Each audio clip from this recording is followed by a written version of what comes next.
Good evening. A judge has called for guns to be totally banned while presiding over a case linked to the tragic shooting murder of an Adelaide teen. The call coming as the man who supplied the pistol used to kill Lewis McPherson apologised to the young victim's family. Charles Cullen may not have pulled the trigger, but a judge believes that if it were not for him, Lewis McPherson could still be alive. Cullen sold this pistol for $900 to teen killer Liam Humbles, who then used it to murder his schoolmate on New Year's Eve in 2012. Judge Paul Muscat's so concerned by the fatal chain of events, he used today's hearing to call for a total ban on guns, saying guns should never be possessed because of the inherent dangers, and this case was a stark example, his call backed by Lewis's father. Well, you have to give Judge Muscat credit, absolute credit for his words and the way he's approaching this case. As Cullen faced the district court to plead for a lenient sentence, Judge Muscat warned him to expect anything but. Despite that, Cullen offered an apology to Lewis's shattered family.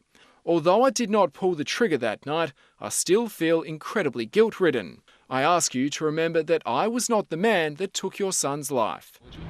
No, I can't accept his apology. I give him credit for getting up and saying that.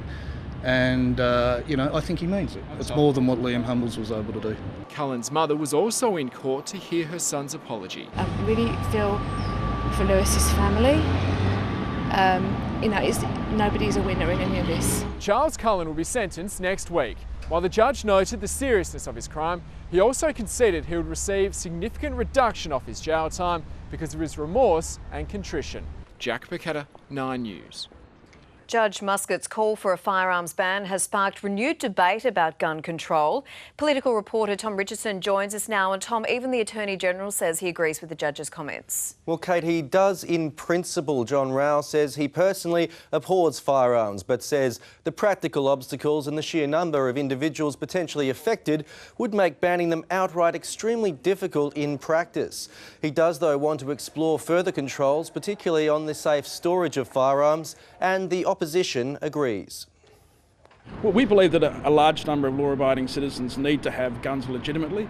The main thing is to make sure that they're licensed. We'd support greater penalties on people who knowingly possess or use unlicensed or unregistered firearms. Certainly the Sporting Shooters Association supports all amnesties that we have from time to time in the state.